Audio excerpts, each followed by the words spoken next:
장원이 농사꾼이라니 붓대 잡은 손이 부끄럽지도 않소. 이진후가 방방 앞에서 그렇게 외치는 순간 한성 과거장 앞 거리가 쪄 갈라졌습니다. 그런데 말입니다. 정작 그 소리를 들은 박돌쇠는 주먹만 한 주먹코를 긁적이며 이렇게 중얼거렸습니다. 나도 부끄럽소. 이런 양반들 틈에 내 이름이 맨 위에 있으니 군중이 터지듯 웃었습니다. 이진후의 얼굴이 삶은 새우처럼 새빨개졌지요. 때는 조선 숙종 23년 4월 초순이었습니다. 봄볕이 따뜻하다 못해 뜨거웠고 과거장 앞 거리에는 온 한성에 인파가 몰려 있었습니다. 3년마다 한 번 열리는 식년문과 스냐원크 조선 팔도에서 내로라 하는 양반 자제들이 비단 두루마기를 차려입고 모여든 자리였지요. 그 한복판에 박돌쇠가 서 있었습니다. 해진 집신, 무명, 바지저고리, 장작을 패고 밭을 갈아 굳은 살이 겹겹이 박힌 손, 어깨는 황소만큼 넓었고 키는 주변 선비들보다 머리 하나는 더 컸습니다.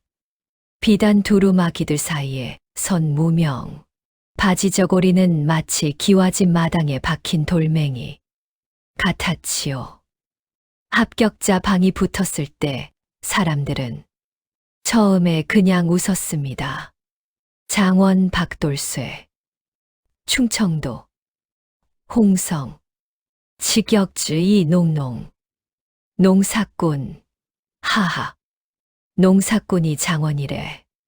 장난이겠지. 시관이 술을 드셨나? 그런데 웃음이 잦아들면서 사람들이 하나둘 진짜 방을 다시 들여다보았습니다. 시관, 도장이 붉게 떡하니 찍혀 있었습니다. 장난이 아니었습니다. 그제야 군중이 술렁이기 시작했고 이진후가 폭발했습니다. 이진후는 홍성 현감 이정만의 외아들이었습니다. 나이 26세, 이번이 세 번째 과거 도전이었지요. 첫 번째엔 낙방, 두 번째엔 낙방, 이번만큼은 반드시 장원을 해야 했습니다. 아버지가 그렇게 말했거든요. 이번에 장원 못하면 집을 나가라. 한성 최고의 훈장을 불러다 3년을 공부했습니다. 책이 닳도록 읽었고 손가락이 부르트도록 썼습니다. 그런데 결과가 이것이라니. 농사꾼한테 밀렸다니. 이진후가 돌쇠 앞으로 성큼 걸어왔습니다. 코앞까지 다가서더니 아래 위를 훑었습니다. 집시진, 무명옷, 굳은 살 박힌 손, 장작 냄새. 이진후의 입꼬리가 비틀렸습니다. 이봐, 내가 박돌쇠냐? 돌쇠가 천천히 고개를 돌렸습니다. 그렇소만. 글은 아느냐? 조금. 알아서 장원을 해. 웃기는 소리. 이진후가 콧방귀를 뀌었습니다. 분명 부정이 있었을 터. 시기관을 매수했거나 답안을 미리 빼냈거나. 네, 반드시 밝혀내고야 말겠다. 돌쇠는 잠시 이진후를 바라보았습니다. 오래 바라보았습니다.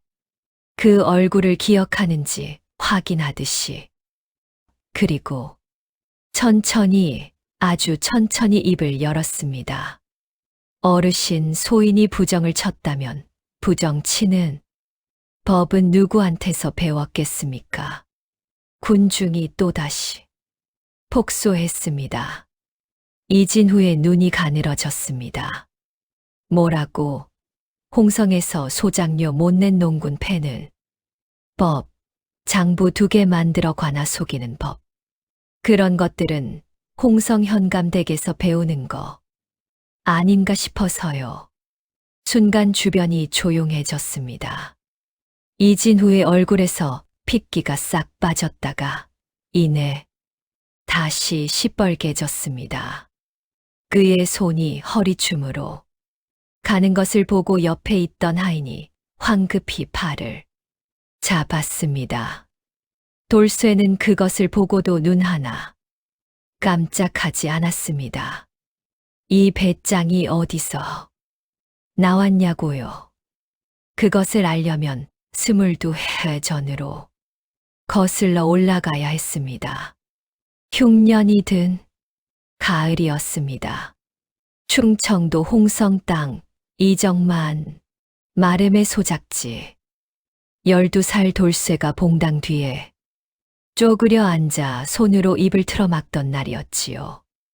마당에서는 아버지 박봉만이 이마를 땅에 찍고 있었습니다. 소장료를 못 냈습니다.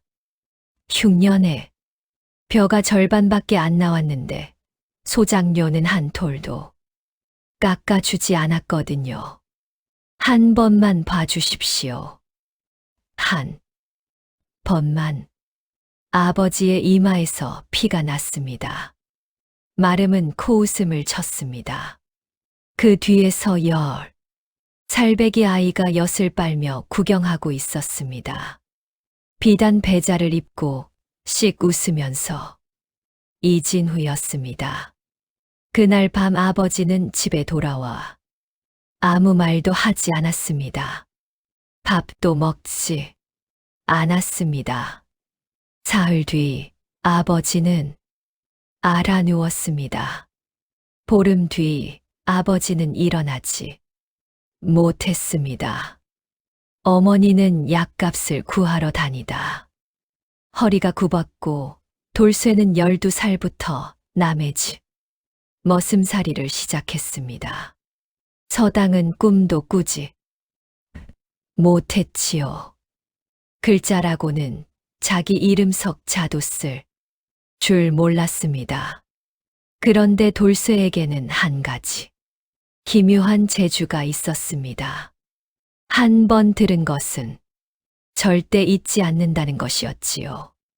장터에서 주어들은 상인들의 셈법, 지나가는 선비들이 읊는 시 한 소절, 사또 행차 때 관리들이 나누던 법령 이야기까지 돌쇠의 귀는 모든 소리를 빨아들여 머릿속 어딘가에 차곡차곡 쌓아두었습니다. 마을 사람들은 말했습니다. 돌쇠는 황소 몸뚱이에 귀신 귀를 달고 태어났다. 그 귀가 돌쇠의 운명을 바꾸게 되리라는 것을 그때는 아무도 몰랐습니다. 돌쇠 자신도 몰랐지요.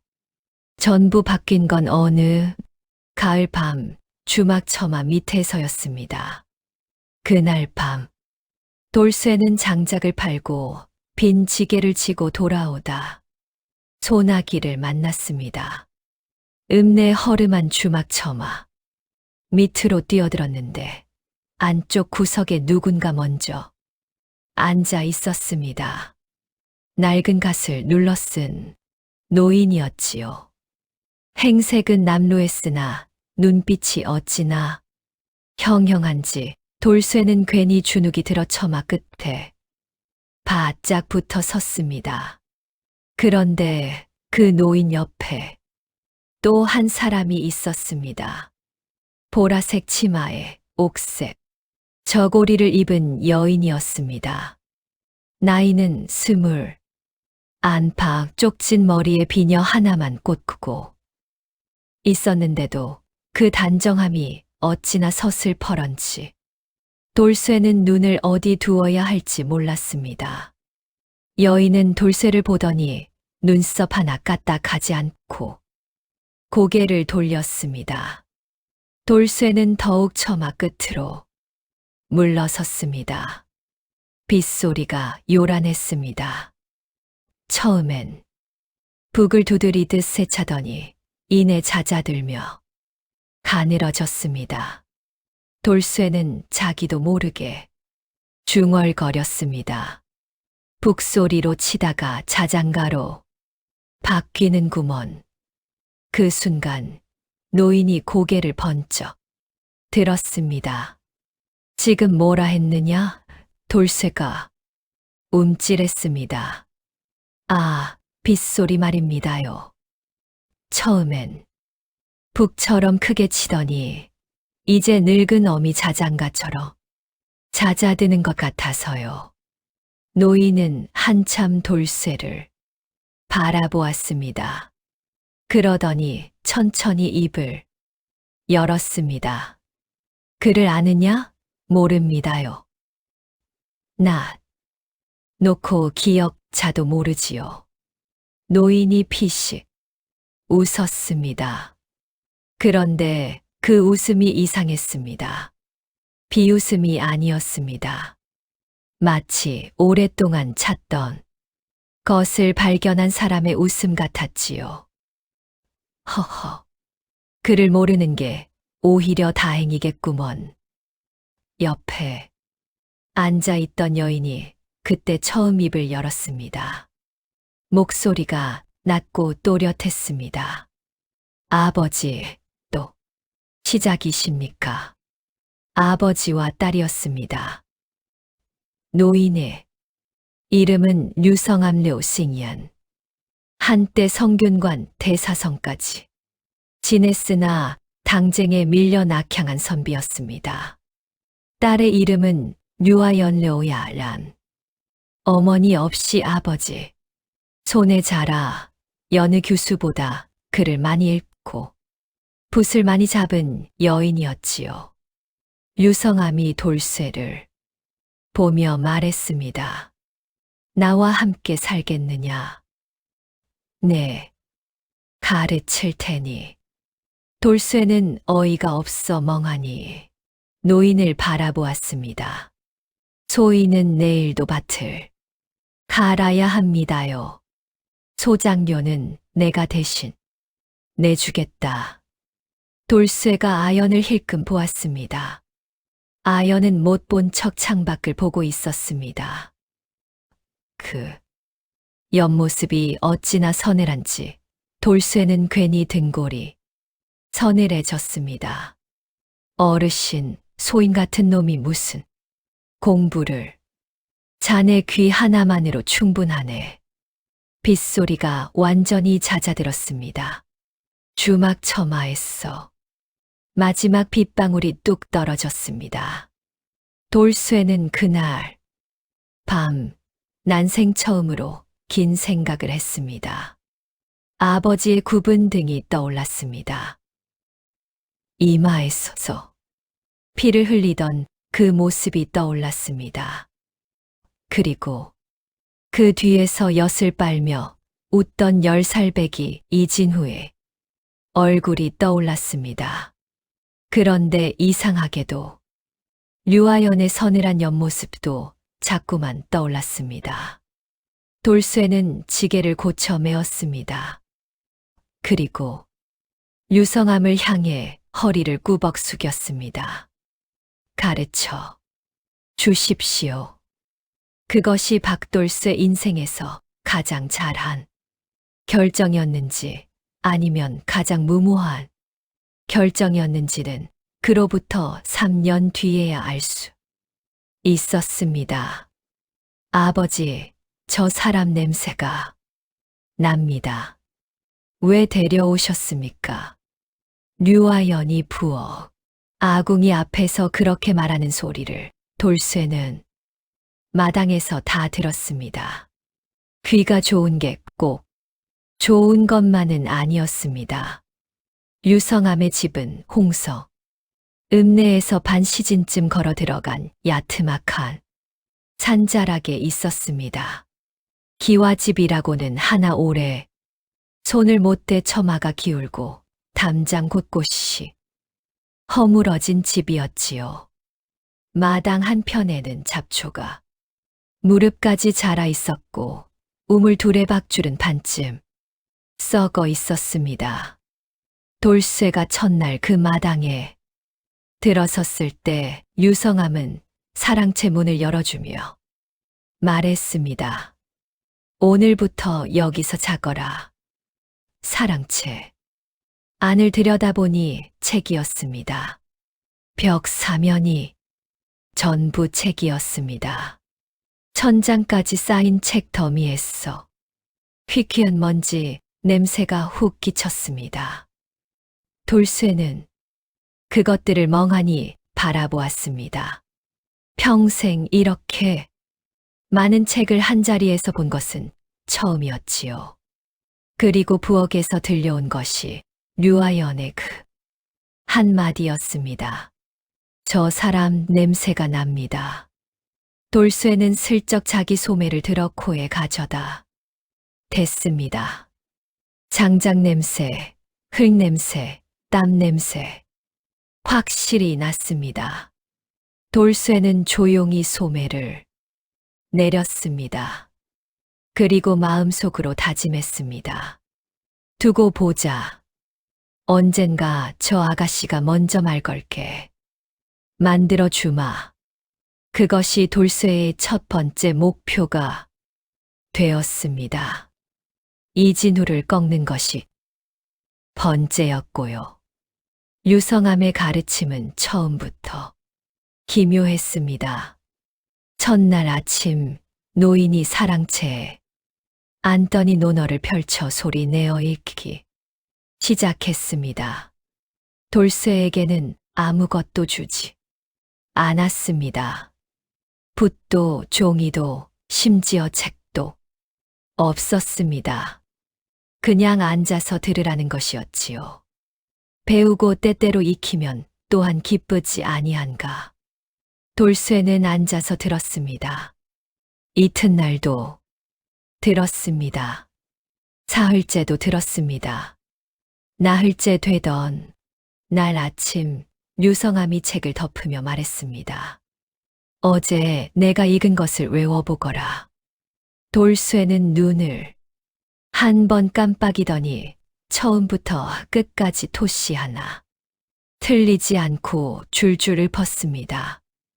유성함이 눈을 가늘게 떴습니다. 그저께 읽은 것도 해보거라. 돌쇠가 또 줄줄 읊었습니다. 노인은 잠시 말이 없었습니다. 그러더니 사랑채 문을 열고 안채를 향해 소리쳤습니다. 아연아, 예, 아버지. 오늘 저녁은 고기 반찬 해라. 부엌에서 잠시 침묵이 흘렀습니다. 그리고 아연의 목소리가 들렸습니다.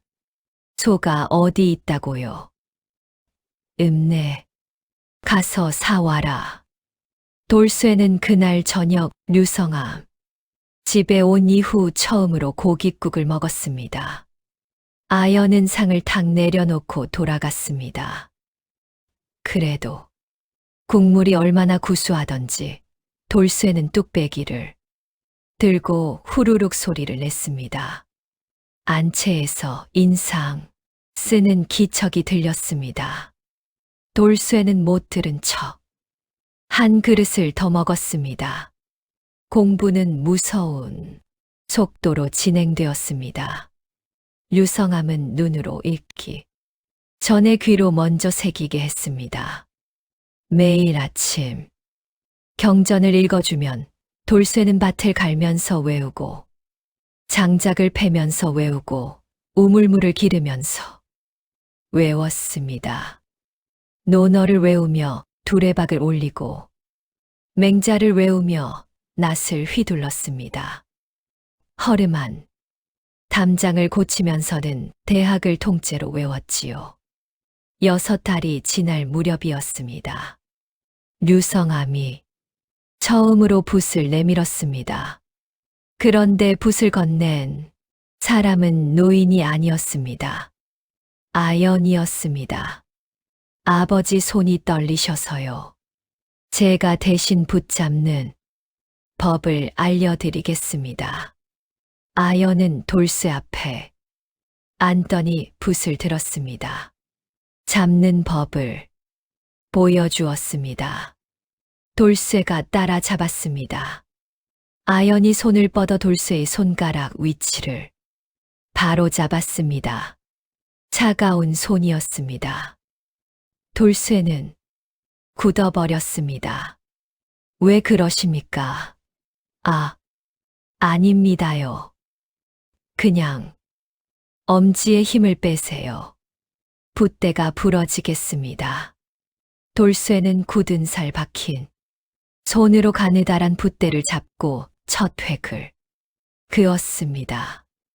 삐뚤빼뚤 어린아이 글씨보다 못했습니다. 아연이 그것을 보고 눈썹을 찌푸렸지요. 이것도 제대로 못 쓰시면서 공부를 하시겠다고요. 처음이라서 그렇소. 밭고랑은 처음에도 반듯하게 팠소. 아연이 잠깐 멈칫했습니다. 그러더니 고개를 돌리며 말했습니다. 밭고랑이랑 붓글씨는 다릅니다. 그렇지요.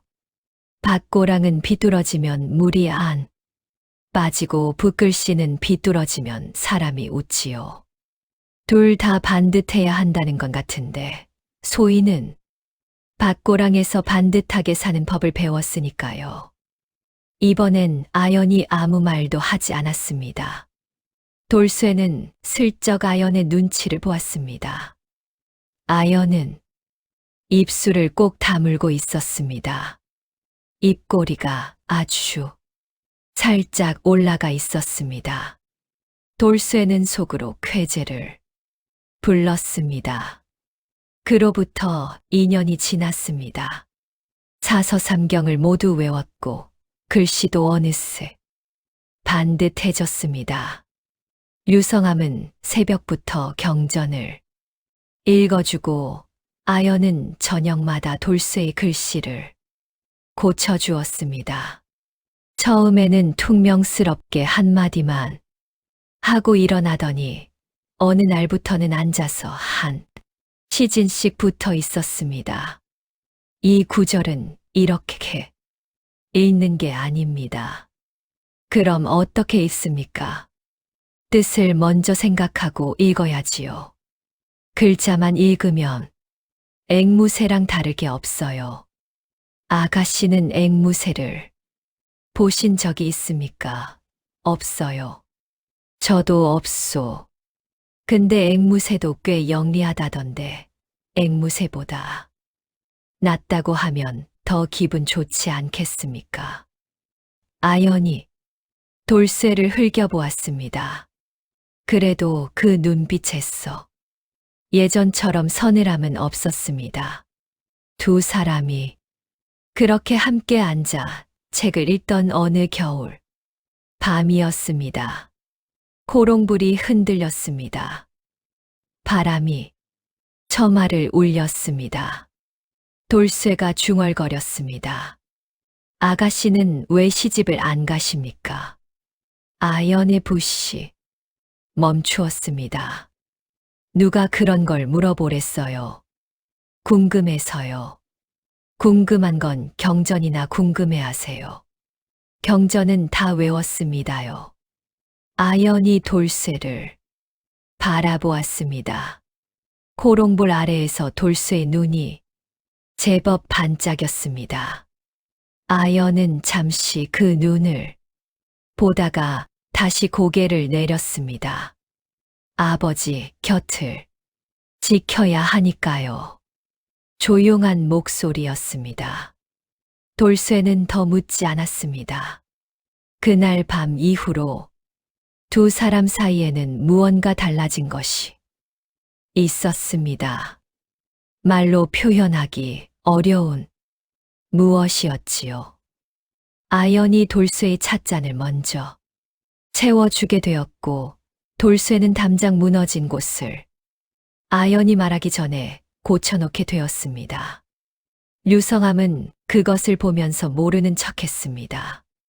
그러나 새벽 혼자 마당을 거닐 때면 빙그레 웃었지요. 그 평온함이 깨진 것은 공부를 시작한 지 2년 하고도 석 달이 지난 봄날 오후였습니다. 마당 안으로 말 한 필이 들어섰습니다. 말 위에서 내린 사람은 돌쇠가 2번 다시 보고 싶지 않았던 얼굴이었습니다. 이진후였습니다. 비단 두루마기의 갓을 반듯하게 눌러쓰고 하인 둘을 거느리고 서 있었습니다. 그 눈이 마당을 훑다가 돌쇠에게서 멈췄습니다. 여기 있었네. 이진후가 씩 웃었습니다. 차갑고 느린 웃음이었습니다. 류성암 선생을 뵈러 왔소. 돌쇠, 내 놈도 마침 잘 됐다. 할 말이 있거든. 돌쇠는 들고 있던 도끼를 장작 위에 꽂았습니다. 천천히 소리나게. 무슨 말이오? 이진후가 사랑채 쪽으로 눈을 돌리며 말했습니다. 유 선생한테 얘기해야 하는데 농사꾼 제자는 이만 내보내는 게 좋겠다고. 선생 같은 분이 이런 놈 가르치다간 체면이 말이 아니지 않겠소. 그 순간 사랑채 문이 열렸습니다. 류성암이 나오는 줄 알았습니다. 그런데 나온 것은 아연이었습니다. 아연은 이진우를 보고도 눈썹 하나 까딱하지 않았습니다. 오히려 목소리가 더 또렷해졌습니다. 이 공자, 저희 아버지는 지금 편찮으십니다. 오늘은 그냥 돌아가 주십시오. 이진우의 눈이 아연에게 향했습니다. 그리고 천천히 훑었습니다. 그 눈빛이 돌쇠는 마음에 들지 않았습니다. 전혀 류 아가씨가 직접 나오셨네. 마침 잘 됐소.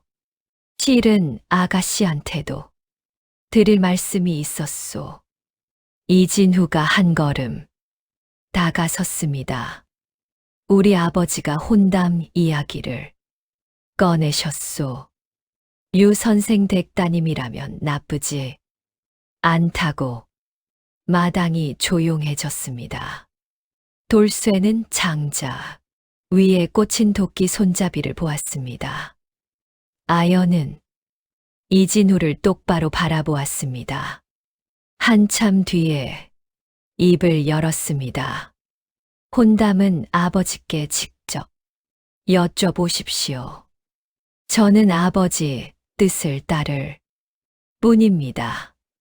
그러고는 사랑채 문을 닫았습니다. 이진후가 닫힌 문을 보다가 돌쇠에게로 고개를 돌렸습니다. 그 눈에 비로소 날이 섰습니다. 박돌쇠, 너 과거 보러 갈 생각이라던데. 그렇소. 농사꾼이 과거를 안 된다는 법 있소.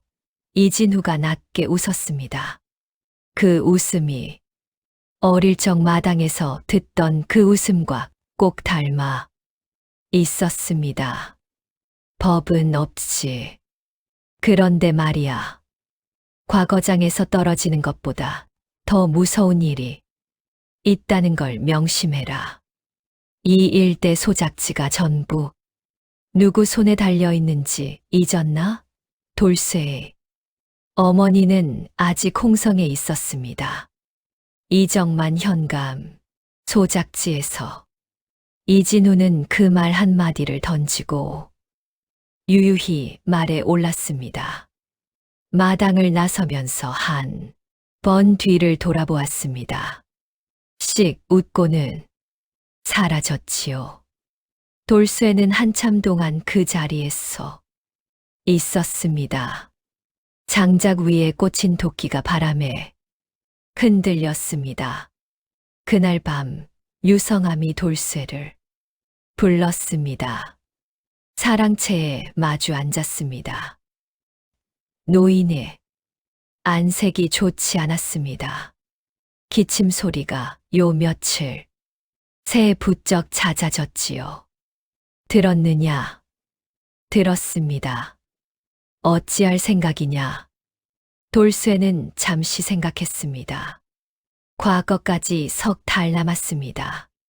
그 안에 어머니를 다른 소작지로 옮길 방법을 찾겠습니다. 그리고 과거를 보겠습니다. 유성암이 돌쇠를 바라보았습니다. 오래 바라보았습니다. 이진후가 가만두지 않을 것이다. 알고 있습니다. 그래도 가겠느냐? 어르신. 돌쇠가 고개를 들었습니다. 소인 아버지가 이마를 땅에 찢던 그 마당에 이진후 녀석이 서 있었습니다. 그 자리에 서 있던 녀석이 지금 아가씨한테 혼담을 넣고 소인 어머니를 볼모로 잡겠다 합니다. 그런데 소인이 붓을 내려놓으면 이 3년이 전부부 그놈한테 지는 겁니다. 유성암이 조용히 눈을 감았습니다. 가거라. 예. 대신 한 가지만 약속해라. 말씀하십시오. 노인이 눈을 떴습니다. 그 눈빛이 호롱불 아래에서도 어찌나 또렷하던지 돌쇠는 저절로 등을 고추 세웠습니다. 장원을 해라. 그냥 붙는 건 의미가 없다. 맨 위에 내 이름이 있어야 한다. 돌쇠는 대답하지 않았습니다. 대신 깊이 절을 올렸습니다. 그날 밤 돌쇠가 사랑채로 돌아오는 길에 안채 쪽 창호지에 불빛이 있었습니다. 아연이 아직 깨어 있었습니다. 돌쇠는 잠깐 멈추었다가 그냥 걸어 들어갔습니다. 그러나 이튿날 아침 사랑채 앞에 작은 보따리 하나가 놓여 있었습니다. 열어보니 버선 한 켤레와 붓새 자루였습니다. 쪽지는 없었습니다. 돌쇠는 그 붓새 자루를 보따리에 싸서 품에 넣었습니다. 이제 한성으로 가야 했습니다. 그런데 그 길이 순탄하지 않으리라는 것을 돌쇠는 아직 몰랐습니다. 이진후가 이미 손을 쓰기 시작했다는 것을. 과거장에 농사꾼이 들어오면 나라 꼴이 어찌 되겠소. 당장 저놈을 끌어내시오. 이진후가 과거장 입구에서 그렇게 외쳤을 때 돌쇠는 막 붓에 먹을 갈고 있었습니다. 손이 멈추었습니다. 먹물이 벼루 위에서 천천히 번졌습니다. 한성으로 올라오는 길이 순탄하지 않을 것이라고는 각오했습니다. 그런데 이렇게 빠를 줄은 몰랐습니다. 과거장 문을 넘어선 지 채 반시진도 되지 않아서였지요. 이진후 옆에는 홍성 현감 이정만이 직접 나와 있었습니다. 아들의 과거를 위해 한성까지 올라온 것이었습니다. 이정만은 시관 하나를 붙잡고 서류를 내밀었습니다. 박돌쇠 충청도 홍성 직역 농농. 이놈은 과거 응시 자격이 없소. 양반도 아니고 향리도 아니고 순전한 농사꾼이요. 법전 어디에도 농사꾼이 문과에 응시한다는 조항은 없소. 시관이 서류를 들여다보았습니다. 틀린 말은 아니었습니다. 조선의 과거는 이론상 양인 이상이면 응시할 수 있었습니다. 그러나 실제로는 달랐지요. 향리, 서울, 농민이 응시하는 일은 거의 없었고, 있다 해도 시관들이 탐탁지 않게 여기는 것이 현실이었습니다. 이정만은 그 틈새를 노린 것이었습니다. 시관이 돌쇠를 불렀습니다. 박돌쇠, 내 신원을 보증할 자가 있느냐? 돌쇠는 벼루를 내려놓았습니다. 천천히 일어섰습니다. 주변 응시자들이 힐끔힐끔 쳐다보았습니다. 이진후는 팔짱을 낀 채 비웃음을 머금고 있었지요. 돌쇠는 입을 열려다 멈추었습니다. 신원 보증인 유성암 선생이었습니다. 한성으로 올라오기 전 노인이 친필로 쓴 보증 서찰을 써주었지요. 전직 성균관 대사성의 서찰이었습니다. 이 정도면 충분할 것이라 생각했습니다. 돌쇠가 품에 써서 서찰을 꺼내려는데 과거장 바깥에서 소란이 들려왔습니다. 그리고 문이 열렸습니다. 유성암이었습니다. 지팡이를 짚고 거친 숨을 몰아쉬며 그러나 등은 반듯하게 세운 채로 과거장 안으로 들어섰습니다. 한성까지 이틀 길을 걸어온 노인이었습니다. 얼굴이 창백했고 입술이 파랬습니다. 돌쇠는 자리에서 벌떡 일어났습니다. 어르신, 왜 여기에? 유성암이 손을 들어 돌쇠를 막았습니다. 그리고 시관 앞으로 걸어갔습니다. 지팡이 끝이 마루에 닿을 때마다 또각또각 소리가 났습니다. 과거장 안이 조용해졌습니다. 유성암이 시관 앞에 섰습니다. 전직 성균관 대사성 유성암이요. 박돌쇠의 신원을 내가 보증하겠소. 시관이 유성암을 알아보고 자리에서 일어났습니다. 이정만의 얼굴이 굳었습니다. 류대감, 아무리 대사성을 지내셨어도 농사꾼 제자의 신원을 보증하시는 건 농사꾼이라 하셨소. 유성암이 이정만을 돌아보았습니다. 목소리는 낮았으나 과거장 끝까지 또렷이 들렸습니다. 이 나라 땅에 9알을 먹여 살리는 자들이 농사꾼이요. 그 농사꾼의 아들이 경전을 통달했다면 과거장에 설 자격이 없다고 누가 감히 말하겠소. 이정만이 반박하려 했습니다. 그 순간 유성암의 다리가 흔들렸습니다. 지팡이를 짚은 손이 떨렸습니다. 노인의 몸이 한쪽으로 기우는 것이 보였습니다. 돌쇠가 뛰었습니다. 유성암을 붙잡았습니다. 노인의 몸이 얼마나 가벼운지 돌쇠는 그 순간 처음으로 느꼈습니다. 뼈만 남은 것 같았습니다. 언제 이렇게 여우였는지. 어르신, 괜찮다. 괜찮지 않으십니다. 유성암이 돌쇠의 손을 잡았습니다. 그 손이 차가웠습니다. 돌쇠야. 예. 들어가거라. 돌쇠는 노인의 얼굴을 보았습니다. 창백한 얼굴, 거친 숨소리, 그러나 그 눈만큼은 여전히 형형했습니다. 어르신을 두고는 못 들어갑니다. 못 들어가는 게 아니라 안 들어가겠다는 거지. 예. 그것이 내가 가장 듣기 싫은 말이다.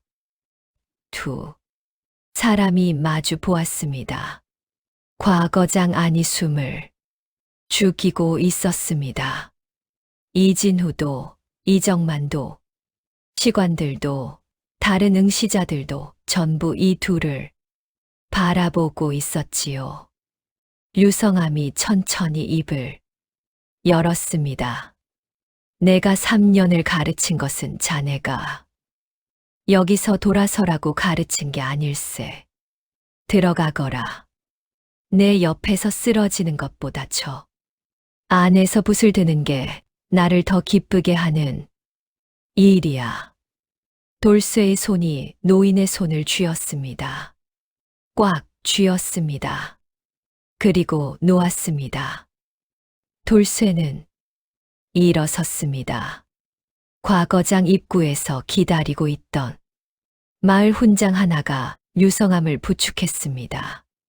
시관이 이정만을 향해 말했습니다. 신원 보증이 확인되었으니 응시를 허하겠소. 이정만의 얼굴이 벌개졌습니다. 이진후가 이를 갈았습니다. 돌쇠는 그것을 보지 않았습니다.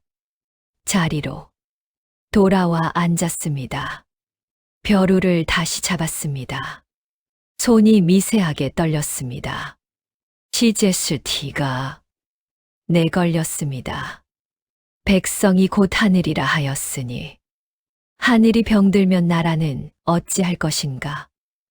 돌쇠는 그 문장을 읽었습니다. 한 번, 두 번, 세 번. 그리고 붓을 들었습니다. 머릿속에 유성암의 목소리가 흘렀습니다. 논어가 흘렀고, 맹자가 흘렀고, 대학이 흘렀습니다. 그러나 돌쇠가 쓰기 시작한 것은 경전의 문장이 아니었습니다. 아버지의 이마에서 흘렀던 피였습니다. 어머니의 굽은 허리였습니다. 흉년의 절반만 나온 별을 보며 하늘을 원망하던 마을 사람들이었습니다. 소장료 장부에는 이름도 없이 숫자로만 기록되던 사람들이었습니다. 돌쇠는 썼습니다. 백성이 병드는 것은 하늘이 병드는 것이요. 하늘이 병드는 것은 위에 있는 자들이 눈을 감은 것이라고. 논밭에 이슬이 관아 장부에는 한 줄도 없다고. 글 모르는 자의 억울함은 글 아는 자가 대신 울어야 한다고. 붓이 멈추지 않았습니다. 옆에서 이진후가 붓을 움직이는 소리가 들렸습니다. 비단 소매가 스치는 소리, 먹물 가는 소리. 돌쇠는 그 소리를 들으면서도 눈을 들지 않았습니다. 과거장 안에서 시간이 흘렀습니다. 해가 중천에서 서쪽으로 기울었습니다. 돌쇠가 마지막 획을 그었습니다. 붓을 내려놓았습니다. 손가락 끝에 먹물이 번져 있었습니다. 굳은 살, 박힌 손, 장작 냄새 배인 손, 처음으로 붓을 잡았을 때 삐뚤빼뚤하던 그 손이었습니다. 아연이 건네준 붓이었습니다. 세 자루 중 한 자루였습니다. 답안을 거두어드리는 시간이 되었습니다. 시관이 돌쇠의 답안지를 집어들었습니다. 그냥 지나치려다 멈추었습니다. 한 줄, 두 줄 읽었습니다. 그러더니 옆에 있던 시관을 불렀습니다. 두 번째 시관이 읽었습니다. 그도 멈추었습니다. 세 번째 시관이 읽었습니다. 과거장 안이 이상하게 조용해졌습니다. 이진후가 그 낌새를 알아채고 목을 빼었습니다. 시관들이 돌리고 있는 답안지가 어느 자리에서 나온 것인지 확인하는 순간 그의 얼굴이 굳었습니다. 무명, 바지저고리 자리였습니다. 시관 중 한 명이 낮은 목소리로 말했습니다. 이것이 누구의 글이요? 아무도 대답하지 않았습니다. 돌쇠는 두 손을 무릎 위에 올려놓고 앉아 있었습니다. 굳은 살 박힌 손, 먹물 묻은 손. 그 손이 이번엔 떨리지 않았습니다. 밖에서 류성암이 기다리고 있었습니다. 홍성 소작지에서 어머니가 기다리고 있었습니다. 아연이 건네준 붓새, 자루가 품 속에 있었습니다. 결과는 사흘 뒤였습니다. 그리고 사흘 뒤 방이 붙었습니다. 장원 박돌쇠, 이진후가 방 앞에서 소리를 질렀고 돌쇠가 코를 긁적이며 받아쳤고 군중이 웃었습니다. 그런데 그 웃음이 채 가시기도 전에 이진후가 무언가를 꺼냈습니다. 서찰이었습니다. 아직 끝난 게 아니요. 이놈의 과거 답안에 부정이 있다는 고발장이요. 시관 매수, 답안 사전 유출. 네. 증거를 다 가지고 있소. 군중이 다시 술렁였습니다. 돌쇠는 그 서찰을 보았습니다. 가짜였습니다. 눈에 보이듯 뻔했습니다.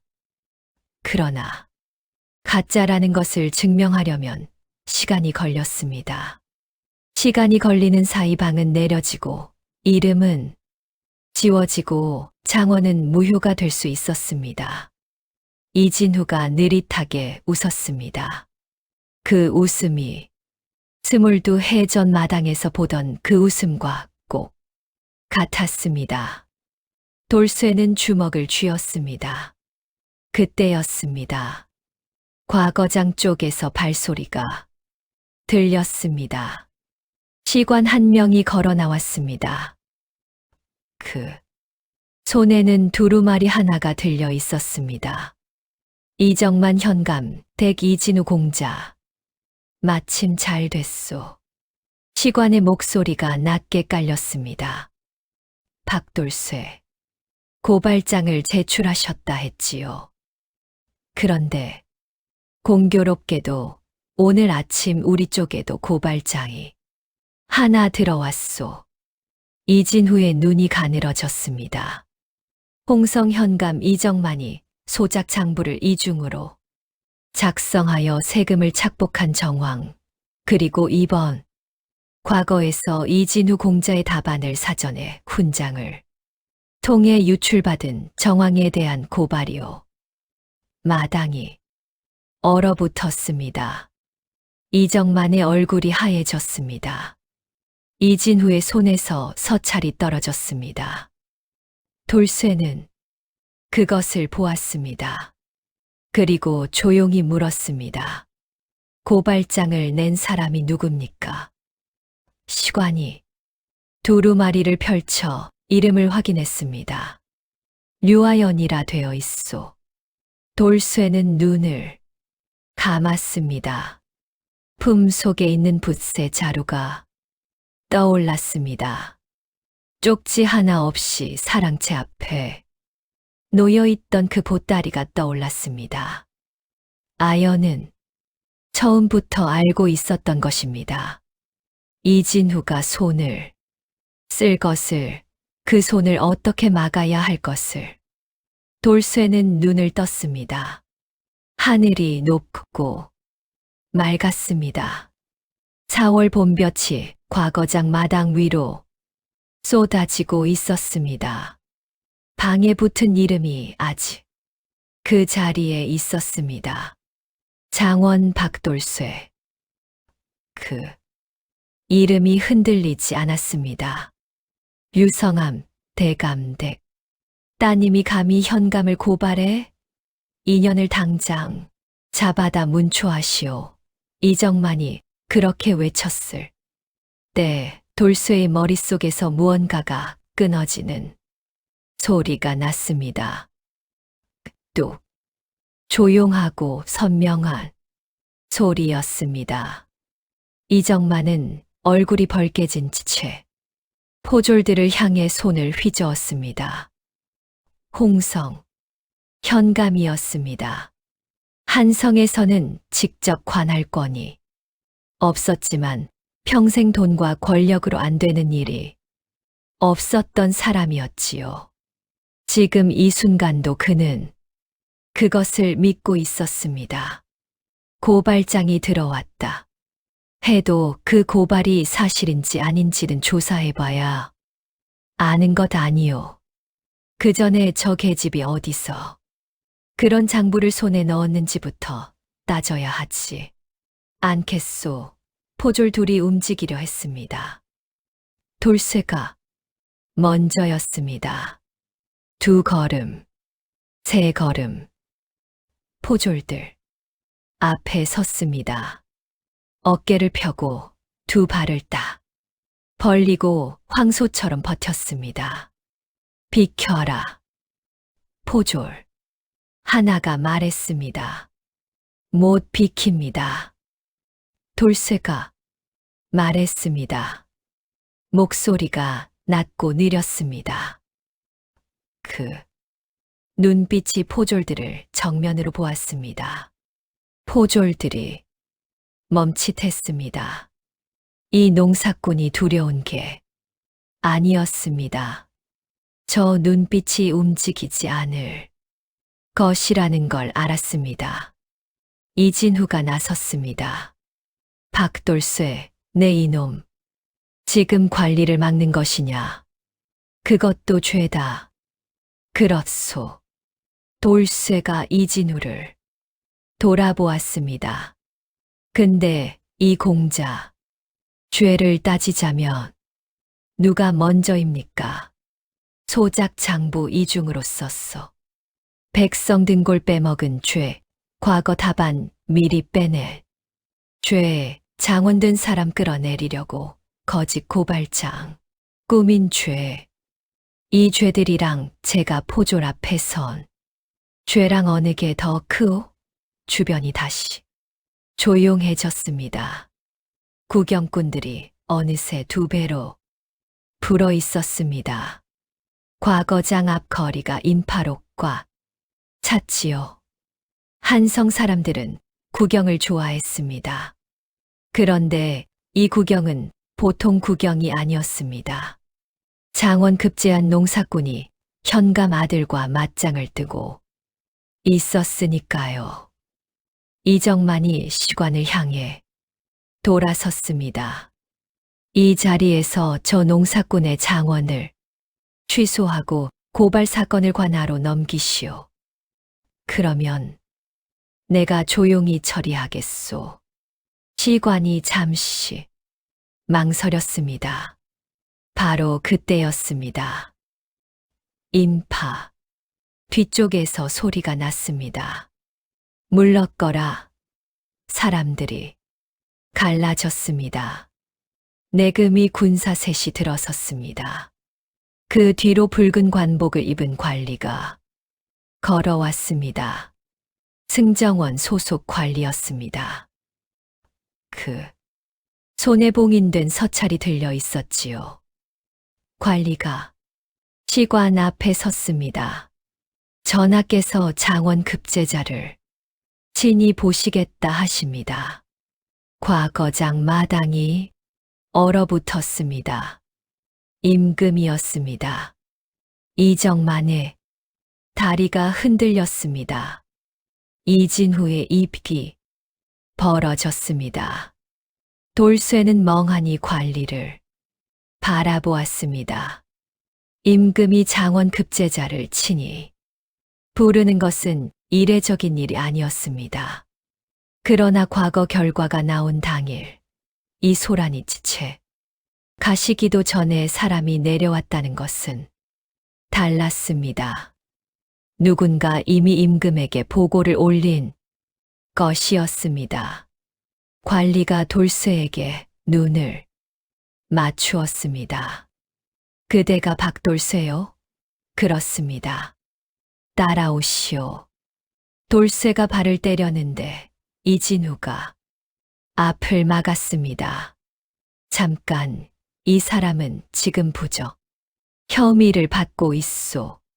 조사가 끝나기 전에는 어디도 갈 수 없소. 관리가 이진우를 보았습니다. 위아래를 훑었습니다. 그대는 누구요? 홍성 현감 이정만의 아들 이진우요. 현감 아들이 과거장에서 소란을 피우고 있다는 보고도 이미 올라가 있소. 이진우의 얼굴이 굳었습니다. 관리가 다시 돌쇠에게 고개를 돌렸습니다. 가시지요. 돌쇠는 이진우를 지나쳤습니다. 지나치면서 한마디 했습니다. 이 공자 소작 장부는 미리 감추는 게 좋을 것 같소. 이진우는 대답하지 못했습니다. 창덕궁 편전이었습니다. 돌쇠는 태어나서 처음으로 궁궐 안에 들어섰습니다. 기와지붕이 겹겹이 쌓이고 마당이 끝도 없이 넓었습니다. 홍성 읍내 관아도 크다고 생각했는데 비교가 되지 않았지요. 내금이 군사를 따라 걷다 보니 문이 하나 나왔습니다. 돌쇠는 그 안으로 들어섰습니다. 임금이 있었습니다. 용포를 입고 어좌에 앉아 있었습니다. 나이는 40 안팎으로 보였습니다. 눈빛이 깊고 조용했지요. 옆에는 승지 둘이 서 있었습니다. 돌쇠는 무릎을 꿇었습니다. 충청도 홍성 박돌쇠 전하를 뵙습니다. 고개를 드시오. 임금의 목소리가 생각보다 부드러웠습니다. 돌쇠가 고개를 들었습니다. 임금이 손에 무언가를 들고 있었습니다. 돌쇠의 답안지였습니다. 경의 글을 읽었소. 황공하옵니다. 황공할 것 없소. 묻고 싶은 게 있어서 불렀소. 임금이 답안지를 내려다보았습니다. 글 아는 자가 글 모르는 자의 억울함을 대신 울어야 한다고 썼소. 그렇다면 경은 지금 울고 있소? 돌쇠는 잠시 생각했습니다. 소인은 지금 참고 있습니다. 임금이 눈을 들었습니다. 무엇을 그를 몰라 억울하게 살다 돌아가신 아버지를 생각하면 울고 싶은데 아직 할 일이 남아서 참고 있습니다. 편전 안이 조용해졌습니다. 승지들이 눈을 내리깔았습니다. 임금이 한참 돌쇠를 바라보았습니다. 그러더니 피식 웃었습니다. 경의 스승이 유성암이라 했소. 그렇습니다. 유성암. 그 사람 고집이 얼마나 센지 짐도 아오. 당쟁에 밀려 낙향할 때 조정에서 3번이나 불렀는데 3번 다 거절했소. 스승님답습니다. 임금이 다시 웃었습니다. 그 고집쟁이가 3년을 가르쳤다면 가르칠 만한 사람이었겠지. 임금이 답안지를 승지에게 건넸습니다. 그리고 돌쇠에게 물었습니다. 경은 무엇이 되고 싶소? 돌쇠는 잠깐 생각했습니다. 소인은 밭을 갈 줄 압니다. 어디서 물길이 막히면 왜 막히는지, 어느 씨앗이 어느 땅에 맞는지, 백성의 밭이 어디서 막혔는지 알 것 같으니 그 물꼬나 터주는 자리면 족하겠습니다. 임금이 팔걸이를 짚고 몸을 앞으로 기울였습니다. 묽고 터주는 자리가 어디라고 생각하오? 소인은 높은 자리를 원하지 않습니다. 백성 가까운 자리면 됩니다. 관아, 장부의 이름조차 없는 사람들 곁에 있을 수 있는 자리면 충분합니다. 임금이 등받이에 등을 기댔습니다. 오랫동안 말이 없었습니다. 창밖으로 봄바람이 지나갔습니다. 기와 지붕 위에서 참새 한 마리가 짹짹거렸습니다. 임금이 입을 열었습니다. 과거장 소란거는 짐이 직접 처리하겠소. 이정만 현감 장부건도 마찬가지요. 돌쇠가 고개를 숙였습니다. 감사합니다.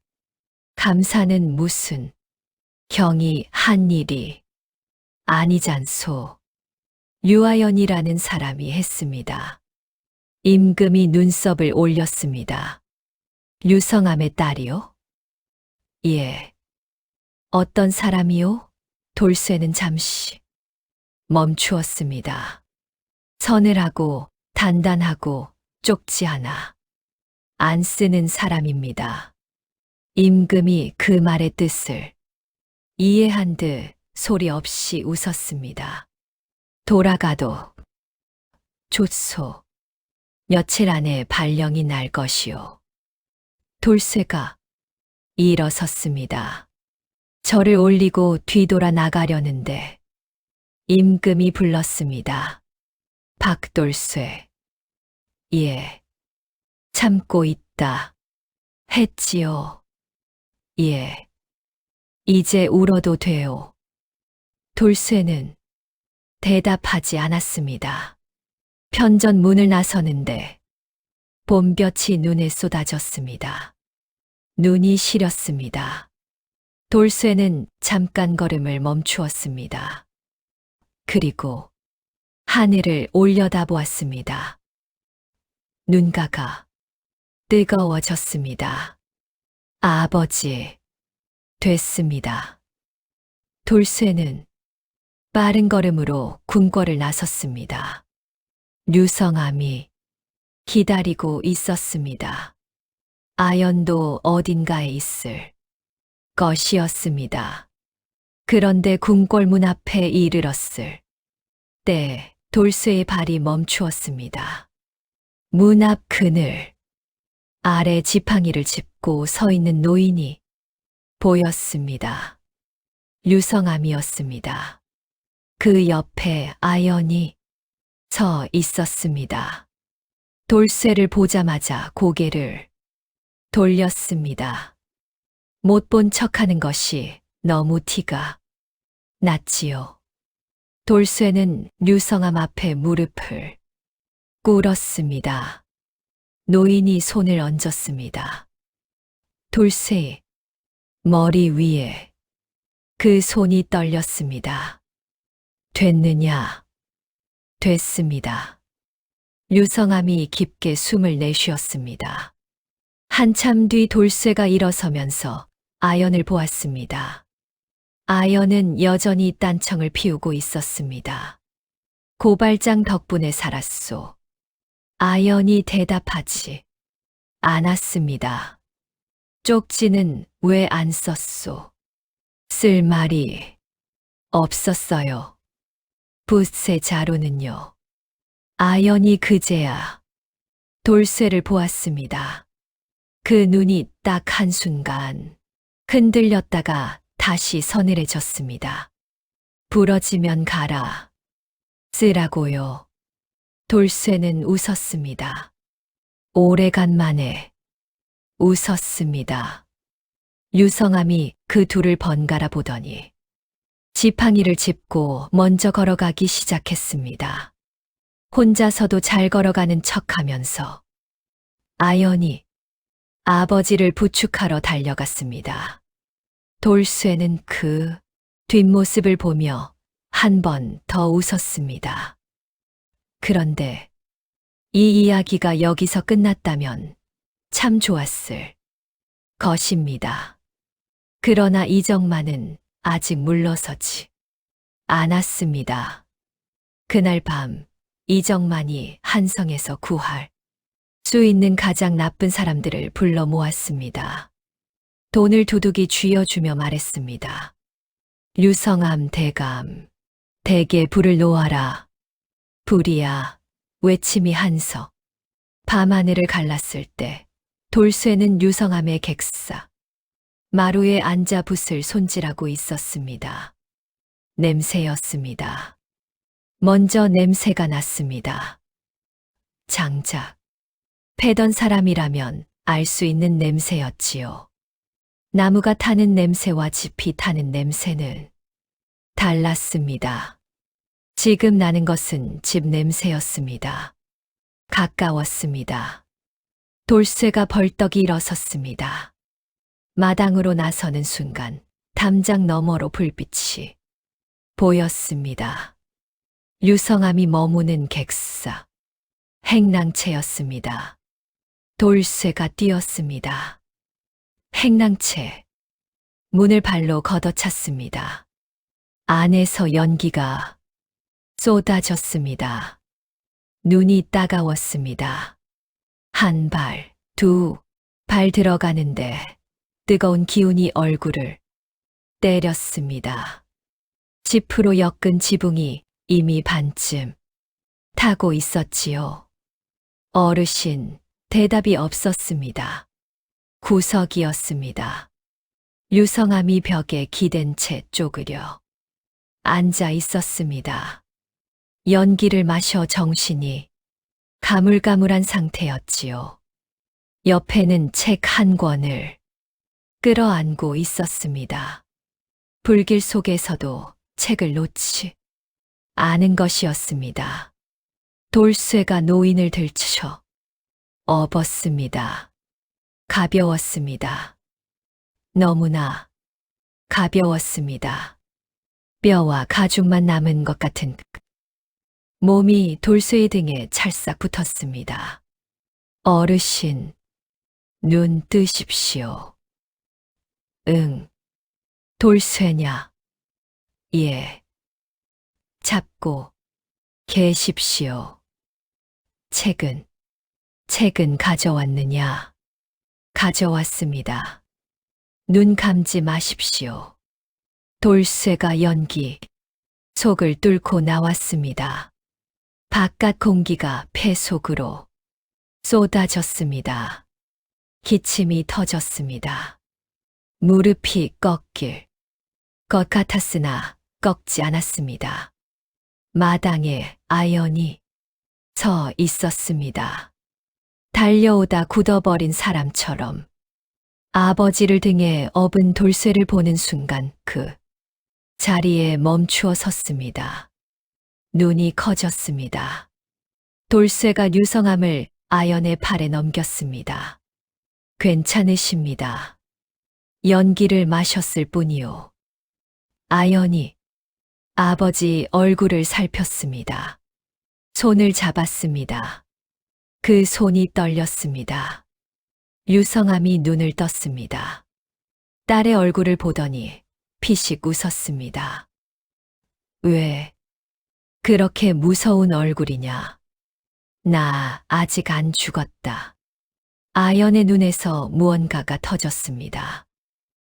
평생 서늘하고 단단하던 그 눈에서 처음으로 눈물이 흘렀습니다. 소리도 없이 그냥 뚝뚝 떨어졌습니다. 류성암이 딸의 손을 꼭 쥐었습니다. 돌쇠는 그 둘을 보다가 고개를 돌렸습니다. 불길이 잦아들고 있었습니다. 이웃집 사람들이 물을 길어와 끼얹고 있었지요. 행랑채 지붕은 반이 날아갔지만 다행히 불은 거기서 멈추었습니다. 돌쇠는 타다 남은 담자 앞에 서서 팔짱을 꼈습니다. 이정만이었습니다. 이진후였습니다. 그것이 분명했습니다. 그런데 돌쇠는 이상하게도 치가 떨리지 않았습니다. 뜨겁게 끓어오르지도 않았습니다. 오히려 가슴 한편이 차갑게 가라앉는 느낌이었습니다. 그것이 더 무서운 것이라는 걸 돌쇠는 알고 있었습니다. 다음 날 아침이었습니다. 돌쇠는 혼자 승정원으로 걸어갔습니다. 어젯밤 일을 고했습니다. 담담하게 사실만 순서대로 말했습니다. 불을 놓은 자들의 인상착의도 말했습니다. 어둠 속에서도 돌쇠의 귀는 그들의 목소리를, 그들이 주고받은 말을, 심지어 그 중 하나가 다른 하나를 부른 이름까지 모두 기억하고 있었습니다. 승지가 눈을 동그랗게 떴습니다. 그 많은 것을 어떻게 다 기억하오? 귀가 좋습니다. 사흘이 걸렸습니다. 사흘 만에 방화범 셋이 잡혔습니다. 신문이 시작되었고 하루 만에 이정만의 이름이 나왔습니다. 이정만의 장부가 압수되었습니다. 이중 장부가 확인되었습니다. 소장농들에게서 수년간 착복한 세금의 규모가 드러났습니다. 이진후의 과거, 부정도 함께 드러났습니다. 시관 하나가 이진후 측에서 돈을 받고 시제를 미리 넘겼다는 것이었습니다. 이정만은 파직되었습니다. 전 재산이 몰수되었습니다. 이진후는 과거 자격이 영구 박탈되었습니다. 홍성으로 내려가는 길에 이진후는 가마 안에서 내내 아무 말도 하지 않았다고 했습니다. 그 소식을 들은 날 돌쇠는 유성암의 객사 마루에 앉아 있었습니다. 노인은 회복 중이었습니다. 기침은 여전했지만 눈빛은 돌아왔습니다. 됐느냐? 유성암이 또 물었습니다. 돌쇠는 웃었습니다. 이번엔 진짜자. 됐습니다. 유성암이 고개를 끄덕였습니다. 잠시 침묵이 흘렀습니다. 마당에서 바람이 불어와 처마를 흔들었습니다. 행랑채 타다 남은 석갈에 위로 참새 한 마리가 앉았다가 날아갔습니다. 유성암이 조용히 말했습니다. 돌쇠야. 예. 아연이 말이다. 돌쇠가 멈추었습니다. 예. 저 아이가 쪽지를 안 쓰는 것은 쓸 말이 없어서가 아니라 쓰면 못 보낼 것 같아서다. 돌쇠는 아무 말도 하지 않았습니다. 유성암이 피식 웃었습니다. 귀가 좋다는 놈이 그것도 몰랐느냐. 발령은 열흘 뒤에 났습니다. 충청도 홍성 지역 민생을 살피는 암행어사 직이었습니다. 임금이 직접 내린 자리였지요. 돌쇠가 자기 고향 땅으로 돌아가 자기가 살아온 사람들 곁에 있게 된 것이었습니다. 발령 서찰을 받아든 날 저녁 돌쇠는 혼자 유성암의 방문 앞에 섰습니다. 어르신, 홍성으로 내려갑니다. 그래, 함께 내려가시지요. 공기가 좋습니다. 나는 여기 있겠다. 어르신, 여기 있는 게 편하다. 돌쇠는 문을 닫지 않고 잠시 서 있었습니다. 어르신, 소인 아직 어르신한테 못다 배웠습니다. 유성암이 웃었습니다. 다 배운 사람이 어디 있겠느냐. 살면서 배우는 거지. 그러면 살면서 계속 가르쳐 주십시오. 귀찮게. 굴지 말고 어서 가거라. 돌쇠는 깊이 절을 올렸습니다. 문 앞을 나서는데 뒤에서 유성암의 목소리가 들렸습니다. 돌쇠야. 예. 잘했다. 딱 두 글자였습니다. 돌쇠는 대답하지 않았습니다. 대답할 수 없었습니다. 마당을 가로질러 나오는데 대문 앞에 아연이 서 있었습니다. 보따리 하나를 들고 있었습니다. 뭡니까? 가시는 길에 드시라고요. 어머니 드릴 것도 있고요. 돌쇠는 보따리를 받았습니다. 아연이 고개를 돌렸습니다. 못 본 척하는 것이 여전히 티가 났습니다. 아가씨. 왜요? 홍성 오십시오. 아연이 대답하지 않았습니다. 공기 좋습니다. 밭도 넓고 하늘도 넓습니다. 어르신 모시고 오시면 좋겠습니다. 아버지가 싫다 하시면요. 소인이 설득하겠습니다. 아버지 고집을 모르시는 것도 아니잖아요. 소인 귀가 좋습니다. 어르신이 진짜 싫다 하시는지 가고 싶은데 체면 차리시는 건지 구분할 수 있습니다. 아연이 돌쇠를 보았습니다. 그 눈이 이번엔 오래 흔들렸습니다. 붓은 챙겼어요? 챙겼습니다. 부러지면요. 또 보내주십시오. 아연의 입꼬리가 올라갔습니다. 이번엔 숨기지 않았습니다. 돌쇠는 보따리를 들고 돌아섰습니다. 콩성까지는 이틀 길이었습니다. 어머니가 기다리고 있었습니다. 소장농들이 기다리고 있었습니다. 장부의 이름도 없이 숫자로만 살아온 사람들이 기다리고 있었습니다. 돌쇠는 걸었습니다. 한성, 거리를 빠져나오니 신장로가 나왔습니다. 양쪽으로 논이 펼쳐졌지요. 모내 길을 앞두고 논에 물이 가득 들어차 있었습니다.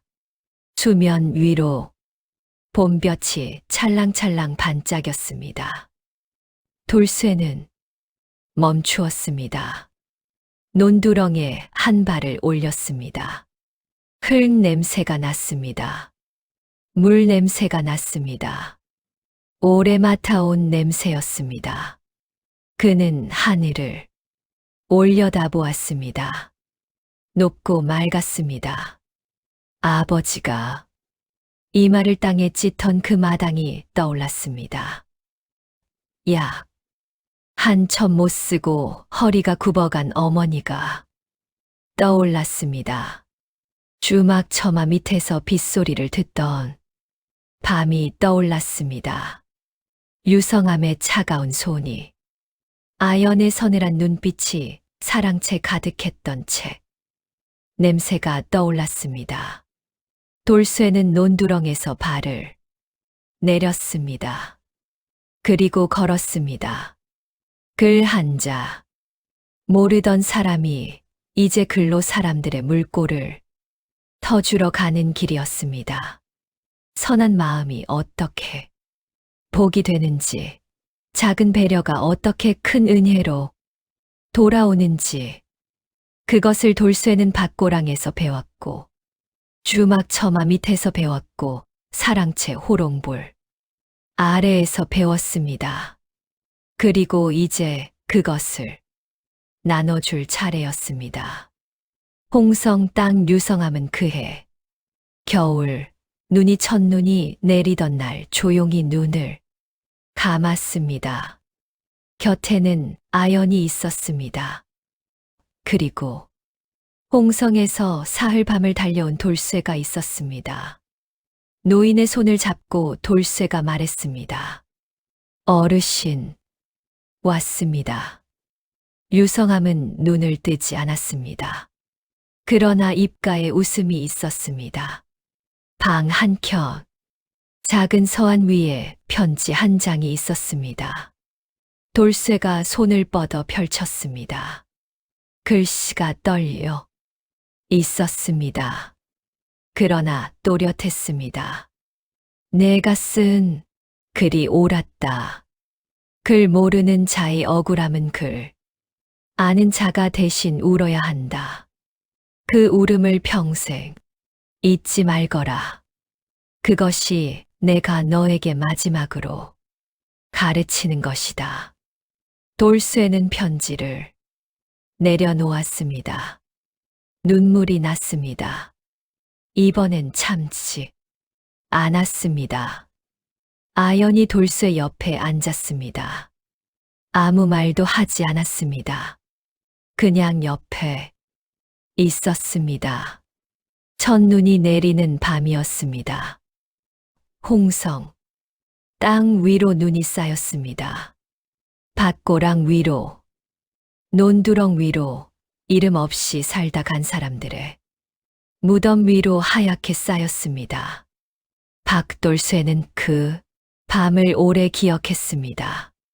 글 한자 몰라도 하늘은 알고 있었다는 것을, 정성이 지극하면 하늘도 감동한다는 것을, 그리고 선한 마음 하나가 결국 세상에서 가장 강한 것이라는 것을.